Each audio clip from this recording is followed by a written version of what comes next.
और वहीं cease fire के बाद पीएम मोदी ने पाकिस्तान को दो टूक कहा है कि आतंक के खिलाफ निर्णायक कदम उठाते रहेंगे। अब आतंक को पनपने से पहले ही उन्हें जड़ से खत्म कर देंगे। बताएंगे कि आखिर अमेरिकी राष्ट्रपति ट्रंप ने सीज फायर को लेकर क्यों फैलाया है भ्रम। इसके अलावा कई और खबरों के लिए देखिए ऑपरेशन सिंदूर। जय हिंद टॉप 9।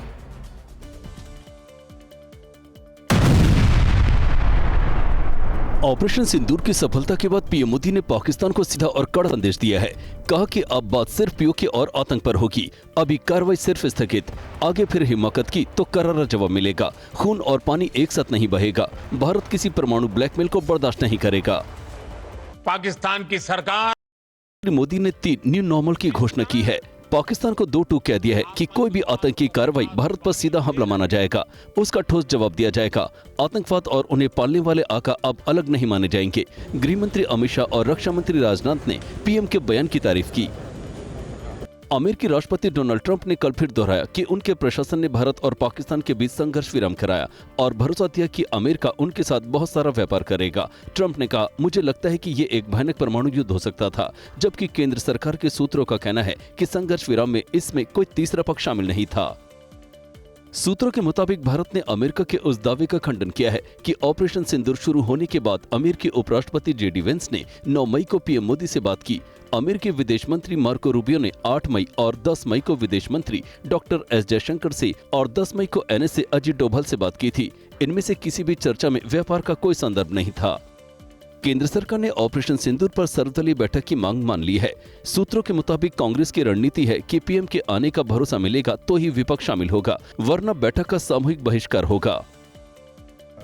विदेश सचिव विक्रम मिस्री भारत पाकिस्तान सैन्य संघर्ष पर अगले सप्ताह 19 मई को संसदीय समिति को जानकारी देंगे। मिस्री भारत और पाकिस्तान के संबंध में वर्तमान विदेश नीति कदमों के बारे में समिति को जानकारी देंगे। दोनों पक्षों के बीच 10 मई को सभी सैन्य कार्रवाई को रोकने पर सहमति बनी थी। ऑपरेशन सिंदूर के बाद पाकिस्तान सेना और आतंकियों के गठजोड़ का एक और सबूत सामने आया है। आतंकी रऊफ के जनाजे के इस वीडियो में देख सकते हैं कि मौलवी नमाज अदा कर रहा है, जो हाफिज सईद का करीबी है, जो पाकिस्तान मरकज मुस्लिम लीग का सीनियर मेंबर है। ये वही शख्स है जिसकी आईडी पाक आर्मी ने अपनी पीसी में दिखाई थी। धमाके से अंदाजा लगा सकते हैं कि बम कितना खतरनाक था। इस बम को संघर्ष के दौरान पाकिस्तानी सेना की तरफ से राजौरी सेक्टर में फेंका गया था, जिसे सुरक्षा बल के जवानों ने बरामद किया था। कल सुरक्षात्मक उपायों के बाद खुले में इसे डिफ्यूज कर दिया गया। ऑपरेशन सिंदूर में शहीद इम्तियाज को अंतिम विदाई दी गई। छपरा के गरखा प्रखंड के हजारों लोग उनके गांव नारायणपुर पहुंचे। इस दौरान पाकिस्तान के खिलाफ आक्रोश भी देखने को मिला। बीएसएफ के कांस्टेबल दीपक चिंगा खंबी ऑपरेशन के दौरान शहीद हो गए थे। वो जम्मू के आरएसपुरा सेक्टर में तैनात थे। एलजी मनोज सिन्हा ने उन्हें अंतिम विदाई दी। और वहीं संघर्ष विराम के बाद एलओसी पर लौटने लगी है शांति, लेकिन पर्यटकों से अब भी खाली है डल झील। और आईपीएल क्रिकेट प्रेमियों के लिए आई खुशखबरी। इन खबरों के लिए देखिए देश टॉप 9। अगर जाएंगे किसके घर में ये बैठेंगे, कुछ भी नहीं है। पाकिस्तान की तरफ से नागरिकों को निशाना बनाए जाने का ये दर्द है। संघर्ष विराम के बाद बसों से लोग उरी और जम्मू कश्मीर के एलओसी वाले इलाके में लोग लौट रहे हैं। सेना को 17 गाँव में बिना फटे बम दिखे हैं, जिनमें से 6 गाँव को सुरक्षित घोषित कर दिया गया है। लोगों को घर लौटने की अनुमति दे दी गई है। रोर ऑफ सिंदूर रिपोर्ट में खुलासा हुआ है कि भारत के खिलाफ चल रही अदृश्य साइबर जंग की साजिश रची जा रही है। पाकिस्तान, बांग्लादेश और मिडिल ईस्ट के कई खतरनाक हैकर ग्रुप्स इसमें शामिल हैं। इस रिपोर्ट को एकोस ऑफ पहलगाम के बाद जारी किया गया है, जिसने पहले ही भारत को कई साइबर हमलों से बचाने में भूमिका निभाई थी।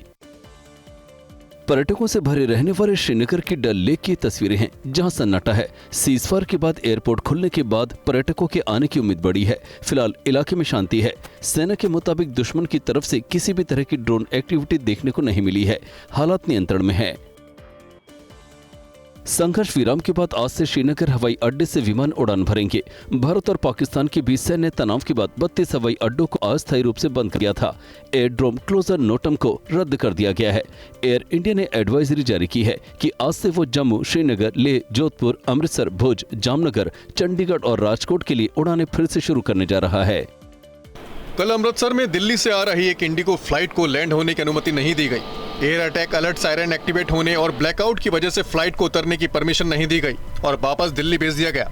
इस बीच स्पाइस जेट सभी उड़ानों को पूरा करने के लिए अतिरिक्त उड़ानें संचालित करेगा। क्रिकेट स्टार सचिन तेंदुलकर ने ऑपरेशन सिंदूर की सराहना की है। तेंदुलकर ने कहा कि पूरे देश के लोगों ने इसमें एक टीम की तरह काम किया। पीएम मोदी के सख्त फैसले और सेना के शौर्य को तेंदुलकर ने खास तौर पर सराहा। इधर अभिनेता नेता कमल हसन ने कहा कि ऑपरेशन सिंदूर ने दुनिया को स्पष्ट संदेश दिया है कि भारत आतंकवाद के आगे नहीं झुकेगा। देश भर में कांग्रेस की छात्र इकाई NSUI ने कल शक्ति मार्च निकाला और इंदिरा गांधी के नेतृत्व और भारतीय सेना के साहस को नमन किया। प्रदर्शनकारियों ने कहा कि पाकिस्तान लगातार आतंकवाद को बढ़ावा दे रहा है, सरकार को भी उसी साहस और निर्णायक कार्रवाई के साथ जवाब देना चाहिए। भारत और पाकिस्तान के बीच सीमा पर तनाव खत्म होने का शेयर बाजार ने दिल खोलकर स्वागत किया और किसी भी कारोबारी सत्र की सबसे अधिक बढ़त दर्ज की। एक ही दिन में पूंजी 16.15 लाख करोड़ रुपए बढ़ गई। चौतरफा लिवाली से निवेशक मालामाल हुए। सेंसेक्स 82,429.90 अंक पर बंद हुआ, जो 7 महीने से अधिक का उच्च स्तर है। भारत पाक संघर्ष के बाद IPL 17 मई से फिर से शुरू होगा। अब IPL में 17 मैच और करवाने की चुनौती है। BCCI ने मैच के लिए बेंगलुरु, जयपुर, दिल्ली, लखनऊ, मुंबई, अहमदाबाद शहर को चुना है। प्लेऑफ और फाइनल मैच कहां खेले जाएंगे ये BCCI ने अभी नहीं बताया है। 58वां मुकाबला पंजाब किंग्स और दिल्ली कैपिटल्स के बीच धर्मशाला में खेला जा रहा था, जिसे बीच में ही रोकना पड़ा था। सीजफायर के बाद दिल्ली के तिहाड़ जेल की क्यों बढ़ाई गई सुरक्षा, महाराष्ट्र में कहां झगड़े में काट दी उंगली और नासिक में बेमौसम बारिश का कहर। इनके अलावा प्रदेश की कई अन्य खबरें देखिए प्रदेश टॉप 9। भारत पाकिस्तान के बीच सीजफायर के बाद प्रॉक्सी वॉर की आशंका बढ़ गई है, जिसको देखते हुए महाराष्ट्र सरकार अलर्ट पर है। महाराष्ट्र के मुख्यमंत्री देवेंद्र फडणवीस के आवास पर सिविल मिलिट्री कोऑर्डिनेशन की अहम बैठक हुई, जिसमें दोनों डिप्टी CM अजीत पवार और एकनाथ शिंदे भी शामिल हुए। पश्चिम बंगाल के नदिया जिले से 4 बांग्लादेशियों को गिरफ्तार किया गया है। हंसखली पुलिस ने थाने की पुलिस के मुताबिक बांग्लादेशियों के साथ एक संदिग्ध भारतीय दलाल को भी गिरफ्तार किया है। पूछताछ में पता चला है कि बांग्लादेशी 1 साल पहले घुसपैठ कर भारत में आए थे।